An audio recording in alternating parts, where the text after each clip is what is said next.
Olá, meus queridos e amados irmãos, a graça e a paz do nosso Senhor Jesus Cristo esteja reinando em seu coração.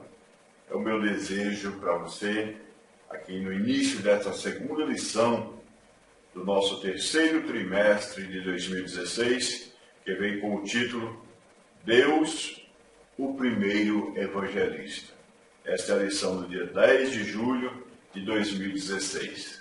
O nosso textuário vem nos dizendo o seguinte: ora, tendo a Escritura previsto que Deus havia de justificar pela fé os gentios, anunciou primeiro o Evangelho a Abraão, dizendo: todas as nações benditas em ti. Gálatas 3, verso 8. E a nossa verdade prática nos diz: Deus que deu início ao trabalho de evangelização, exige de cada um de nós uma atitude evangelística responsável e amorosa. Então Deus está contando conosco, Deus está contando com você. Amém? E eu estou contando com você. E você clique no nosso vídeo aí dizendo gostei, deixando aí a sua curtida. E você se inscreva no nosso canal, compartilhe os nossos vídeos aí nas suas redes sociais, divulgue o nosso trabalho, ajude esse canal a crescer e Deus vai estar te abençoando. Que Deus possa continuar repousando a tua maravilhosa graça, como nós concluímos na lição passada, ou seja, no trimestre passado, a sua maravilhosa graça. O nosso texto bíblico da leitura em classe se encontra em Gênesis, capítulo 12, verso 1 ao verso 8. E, meus queridos, nós precisamos, meus professores, alunos, nós precisamos entender acerca desta chamada do patriarca Abraão. Ele ouviu a voz de Deus. Ele saiu da sua terra pela fé, simplesmente. Ele saiu do meio dos seus parentes para ir a uma terra que Deus haveria de lhe mostrar. Deus chamou Abraão para uma missão especial e ele obedeceu ao chamado de Deus. Isso é uma coisa maravilhosa. Então, o nosso Deus, ele queria trazer privilégios e favores para Abraão e seus descendentes. O propósito era, a partir dele e dos seus descendentes, preparar o mundo para a chegada do Messias. Deus amou a humanidade perdida de tal maneira que não mediu esforços para anunciar as boas novas. Bem, já escreveu o apóstolo João, no seu Evangelho, capítulo 3, verso 16, porque Deus amou o mundo de tal maneira que deu seu Filho unigênito para que todo aquele que nele crê não pereça, mas tenha a vida eterna. Então, como filhos de Deus, nós não podemos ficar insensíveis, indiferentes, diante dos milhares que ainda não ouviram nada a respeito do Evangelho de nosso Senhor e Salvador Jesus Cristo. No decorrer dessa lição, nós vamos estar observando, precisamos como professores ressaltar essa importância, que é a evangelização dos pecadores. Isso é muito importante, evangelizar todas as pessoas que precisam. E que isso também não é uma opção para o crente. É uma ordenança de Cristo à sua igreja, como já falamos na lição anterior, em Marcos capítulo 16, no verso 15. Então, meus queridos, aqui nós enfocaremos nessa lição a experiência do patriarca Abraão, quando ele ouviu, do próprio Deus, o anúncio do Evangelho. A partir daquele momento, caberia aos descendentes do patriarca, por meio de Isaac, Jacó, preparar o mundo para a chegada do Messias. Então nós vemos que Deus se compraz, Deus tem muito prazer é anunciar as boas novas à humanidade e fazer com que o povo seja conhecedor dessa boa notícia. E ainda mais essa humanidade caída, essa humanidade sem a graça de Deus, que está distante de Deus, que precisa ser reconciliada com Ele através desta palavra maravilhosa. Então a chamada de Abraão evidencia que a Bíblia é um livro evangélico com uma missão claramente evangélica. Então, de Gênesis a Apocalipse, Deus proclama e quer pessoalmente que, através de seus profetas, apóstolos, seus discípulos, a salvação chegue a todos os povos da terra. Então, a consequência disso foi que o próprio Cristo, nesse querer de Deus, o próprio Cristo deu o exemplo, né? Ele se fez homem, sendo enviado por Deus. Então, Deus, melhor dizendo, podemos falar assim, nos deu o exemplo, né? Enviando o seu Filho para fazer missões à humanidade caída. Então, vamos aqui para o nosso primeiro ponto, a chamada de Abraão. É com Abraão que tem início o Evangelho de Cristo. Que coisa interessante, meus amados, saber que no Antigo Testamento, lá no início, né, mais propriamente no capítulo 12 de Gênesis, é onde inicia a obra de evangelização, a obra do Evangelho de Cristo. Antes do patriarca, houve diversos anúncios de redenção, mas nenhum tão claro e evidente quanto ao que o próprio Deus lhe fez. A história de Abraão, ela tem início quando o seu pai Terá morava em Ur dos Caldeus. Abraão recebe um chamado de Deus, recebe uma visita especial do Senhor. Abraão, que não era para ser um homem, né, escolhido, era um caldeu, né, e nós observamos a sua história. Era um homem fabricante de ídolos, seu pai fabricante de ídolos, e então Deus se vale daquele homem que podemos dizer que era idólatra, para se fazer dele o homem especial, o patriarca da sua nação escolhida. Então nós entendemos que Deus, ele não faz acepção de pessoas, e nós entendemos que Deus, quando ele quer usar, quando ele quer chamar, não interessa a posição geográfica, não interessa a posição cultural, não interessa a profissão, ele vai estar chamando a pessoa para a obra. Porém, como as pessoas têm liberdade de escolha, eles podem escolher obedecer ou não. Cabe a mim e a você obedecer ou não ao Senhor. Nós temos liberdade de escolha e podemos sim dizer não para Deus. Porém, nesse ato estaremos dizendo sim para nós mesmos. Imagine você se Abraão quisesse continuar na comodidade da Caldeia, ali na sua região, no meio dos seus parentes. Não, vou sair daqui porque estou no meio da minha família, eu tenho aqui a minha estrutura econômica, eu tenho a minha fábrica, então não vou sair daqui. Ele teria perdido a bênção de Deus.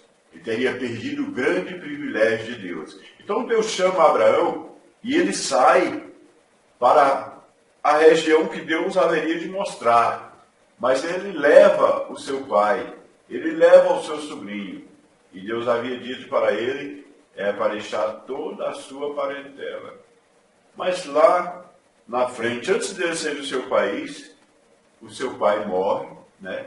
Então, após a morte de Terá, o Senhor chama Abraão a nova realidade espiritual. E nesse momento, ele proclama-lhe o Evangelho eterno. Diz assim a palavra do Senhor para nós. Ora, o Senhor disse a Abraão, sai-te da tua terra e da tua parentela e da casa de teu pai, para a terra que eu te mostrarei, e far-te-ei uma grande nação, e abençoar-te-ei e engrandecerei o teu nome, e tu serás uma bênção. Gênesis capítulo 12, verso 1 e verso 2. Então, Deus estava reforçando já. Então, os termos da sua chamada ou evangelização são precisos e fortes. Ele teria de sair da sua terra a fim de formar um novo povo profético, sacerdotal e real. Então, meus queridos, nessa condição, ele partilharia a sua fé com todas as nações, conduzindo ao encontro de Cristo, que haveria de chegar na plenitude dos tempos. Enfim, sua missão era ser uma bênção, né, evangélica ao mundo. Então, por esse motivo, Abraão é o pai de todos os que creem. Então, vê-se, pois, que Deus, ao chamar Abraão, evangelizou-o conforme enfatiza o apóstolo Paulo. Como diz aqui na palavra do Senhor, ora, tendo a Escritura previsto que Deus havia de justificar pela fé os gentios, anunciou primeiro o evangelho a Abraão, dizendo: todas as nações serão benditas em ti. Louvado seja o nome do Senhor por isso. Graças a Deus, que Deus planejou nos alcançar no momento da chamada de Abraão, né? Então, outro ponto interessante o evangelista Abraão. Já evangelizado, Abraão faz-se evangelista e sai a pregoar o conhecimento divino. Ele sai a levar essa mensagem, esse conhecimento de Deus entre os gentios. Era o profeta do Senhor. Nós vemos em Gênesis capítulo 20, no verso 7, que ele começou dessa forma a implantar a genuína fé naquela região, levando os seus descendentes a adorar ao único Deus verdadeiro, ao único Senhor. Então, nós podemos ver que a genealogia de Cristo, né, na genealogia de Jesus, Mateus designa-o como o principal ascendente do Messias. Então, o privilégio que Abraão recebeu em obedecer ao chamado do Senhor de sair da sua terra para uma terra que Deus lhe mostraria. Então, a partir da chamada de Abraão, o povo hebreu passou a viver como o povo escolhido de Deus para anunciar às nações as virtudes do Altíssimo, conforme atestam a própria Escritura Sagrada. A própria Bíblia nos ensina isso. E que nós falamos aqui de hebreu, né, povo hebreu, você vem talvez me perguntar de onde surgiu aí hebreu, se Abraão era caldeu, era de Ur dos Caldeus. Eu quero dizer aqui para você que Abraão, ao sair de lá da sua terra e atravessar para o outro lado, né, então a palavra hebreu, né, deriva de uma fonte que quer dizer o que atravessa, vem de Abiru, ou seja, o que atravessa. Então Abraão era aquele de onde se originou todos os hebreus, aquele que recebeu diretamente a chamada de Deus. Então o primeiro punhado de promessas feitas a Abraão, na ocasião, talvez ainda tivesse em Ur dos Caldeus, inclui uma promessa ao mundo. Realmente essa promessa é a mais plena de todas as promessas. É ótimo receber uma bênção, mas é melhor ainda conceder uma bênção. Dessa forma, é assegurado a Abraão que nele seriam abençoadas todas as famílias da terra. Então, essa promessa é uma garantia, né? É uma garantia que é repetida em Gênesis por outras partes do livro de Gênesis. Essa promessa é repetida, essa garantia de que as famílias da terra seriam abençoadas através dele. Graças a Deus por isso. O nosso segundo ponto importante nesta lição aqui é a palavra de Deus é evangélica. A Bíblia Sagrada, meus queridos irmãos, é um livro essencialmente evangélico. De Gênesis a Malaquias, demonstra que Jesus é o Cristo prometido por Deus aos patriarcas e santos profetas. Haja visto que a experiência messiânica que o nosso Jesus, o nosso divino mestre, fez aos discípulos no caminho de Emaús, quando ele expôs ali a respeito da sua própria história para aqueles 2 discípulos que estavam tristes no caminho de Emaús. Então, vamos analisar aqui. A lei de Moisés é evangélica. Muita gente fala cumprir a lei e não cumprir a lei. Então, a lei é evangélica, meus amados. Em Gênesis, Deus faz diversos anúncios evangélicos. Nós precisamos ler a palavra de Deus pormenorizando, olhando os destaques, os detalhes, olhando nas entrelinhas, né? Então, destacando a redenção da humanidade. Inicialmente, o Senhor proclama aos nossos pais, ainda do Éden, a vinda da semente da mulher que haveria de pisar a cabeça de Satanás. Esta é uma boa nova. Esta é uma mensagem evangelística. Então, mais tarde, ao convocar Abraão, como é o que nós estamos estudando aqui, trazendo Abraão para crer de verdade, Deus promete-lhe que através da sua geração seriam abençoadas todas as nações da terra. E nós estamos incluídos nesse povo que foi alcançado com a bênção de Abraão. Então, também no Êxodo, a Páscoa ilustra não apenas a liberdade de Israel, mas também a libertação de todos os que, em todos os lugares, recebem o Cordeiro de Deus como o seu único Salvador.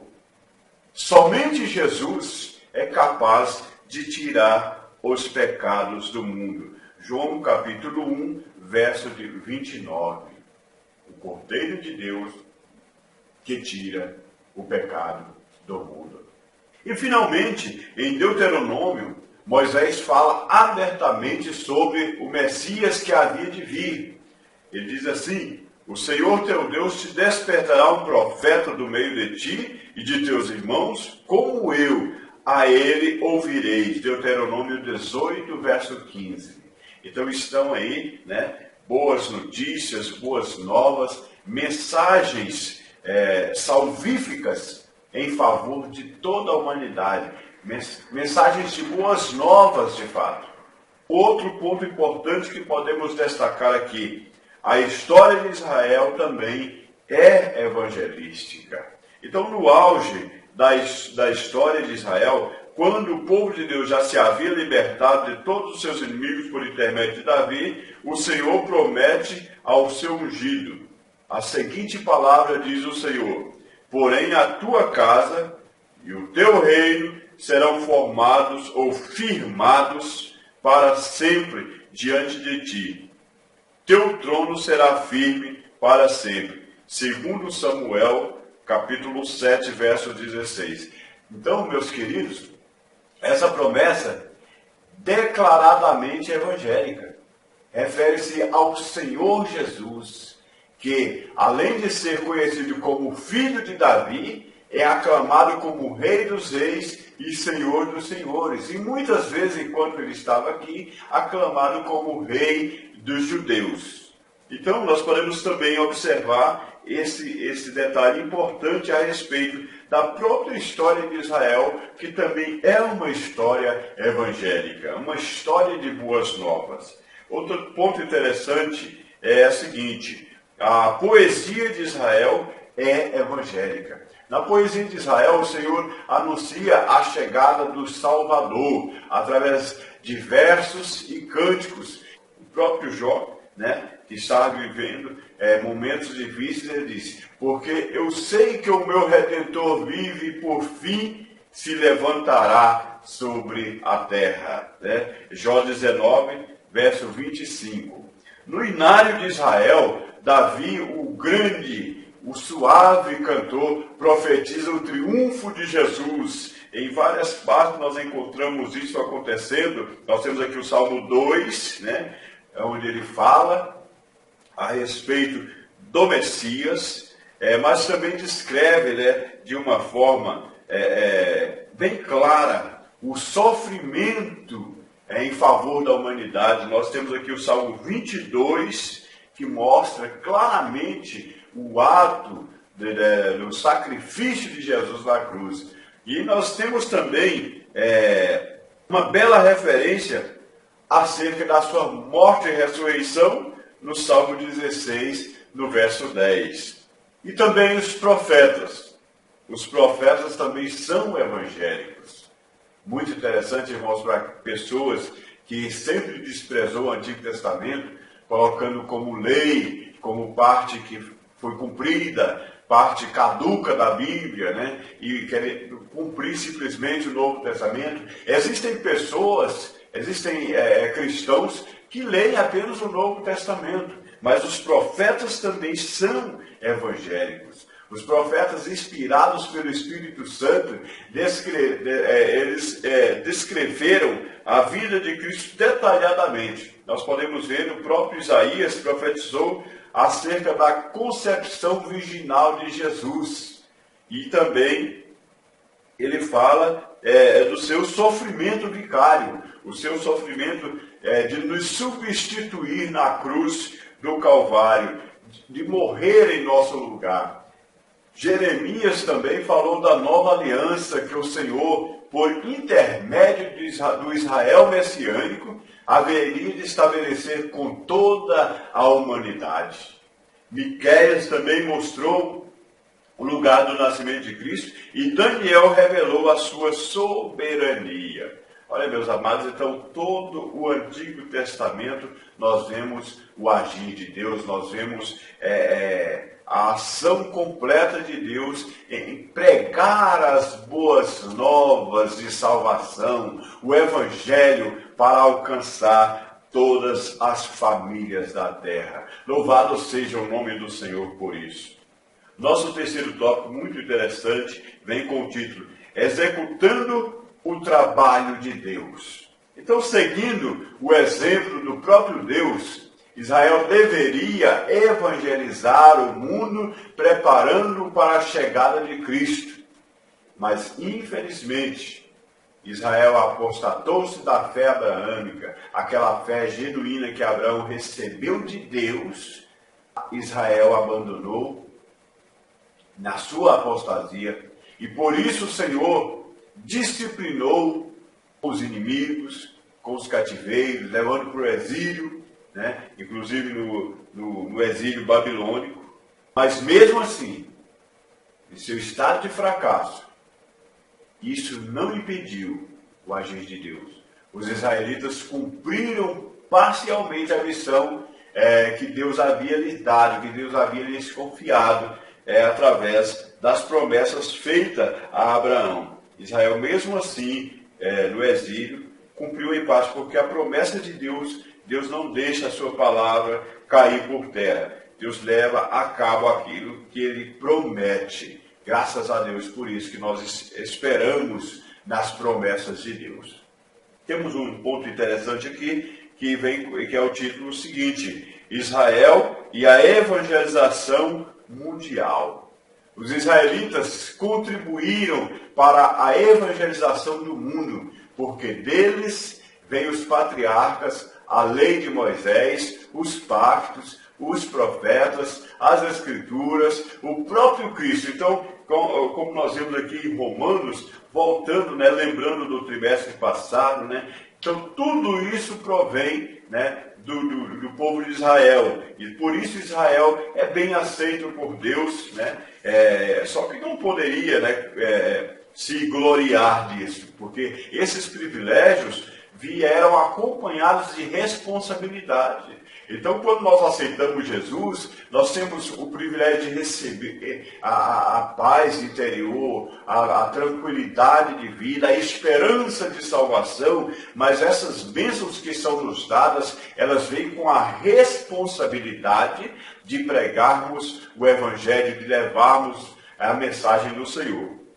Então, com respeito, estamos falando aqui de Israel, no auge da sua história, quando mais ou menos do reinado de Salomão, em vez de aproveitarem a prosperidade para fazer missões, caíram na idolatria. Mas, todavia, nós vemos que o apóstolo Paulo amorosamente pondera a situação, ao escrever, dizendo: e se a sua queda é a riqueza do mundo, a sua diminuição a riqueza dos gentios, quanto mais a sua plenitude. Romanos capítulo 11, versículo 12. Também, outro ponto interessante é a missão intransferível da igreja. Veja, meus amados, a igreja não pode transferir essa missão. O fracasso de Israel não adiou o plano divino da evangelização mundial. Então, por meio da igreja, a palavra de Deus vem alcançando os confins da terra. Por meio da igreja, a palavra de Deus vem sendo pregada. Entretanto, o que acontecerá se a igreja falhar com a sua obra evangelizadora? O que vai acontecer, meus amados, se nós falharmos? Por isso, ela é grande necessidade de estarmos estudando essa lição, colocando em prática a questão evangelística, a questão de anunciar a mensagem do Senhor. Então, não há em toda a terra nenhum outro povo que possa substituir a igreja. A evangelização mundial é tarefa intransferível da igreja de Cristo. Não existe nenhuma organização, nenhuma ONG que possa substituir a igreja. Não existe nenhum outro povo especial que possa substituir a igreja na obra evangelizadora. É uma tarefa minha, é uma tarefa sua. Por isso queremos usar todos os nossos recursos. Queremos usar a internet, queremos usar o telefone, as revistas, os jornais. Queremos ocupar o espaço que existe com a mensagem salvífica de nosso Senhor Jesus Cristo. Precisamos levar essa palavra a toda a criatura. Todas as pessoas precisam conhecer de perto a mensagem evangelizadora do Senhor. Nós temos, meus queridos, um Deus evangelizador. Ele se compraz em anunciar boas novas à humanidade. Hoje, porém, o Senhor está fazendo isso através de nós. Nem aos anjos foi facultada essa tarefa. Por isso, falemos de Cristo a todos, em todo tempo e lugar. Jesus em breve virá. O nosso Deus, o Deus evangelizador, espera que de todos nós uma atitude também evangelizadora. Uma atitude de alcance dos perdidos. Uma atitude de resgate das almas que estão indo para o abismo. O Senhor espera de mim e de você. Vamos tomar uma atitude, porque nesta lição nós temos aqui o exemplo. Deus foi o primeiro evangelista. Se Deus, o próprio Deus, foi o primeiro a anunciar as boas novas, cabe a mim e cabe a você continuarmos essa tarefa. Somos igreja, somos o corpo de Cristo na terra. Que Deus assim possa abençoar a sua vida. E clique aí no nosso vídeo, deixando a sua curtida, compartilhe o nosso trabalho, se inscreva no nosso canal. Esse canal precisa crescer com a sua ajuda para que possamos continuar fazendo um bom trabalho em favor de todas as pessoas que precisam conhecer mais e mais a palavra de Deus. Amém.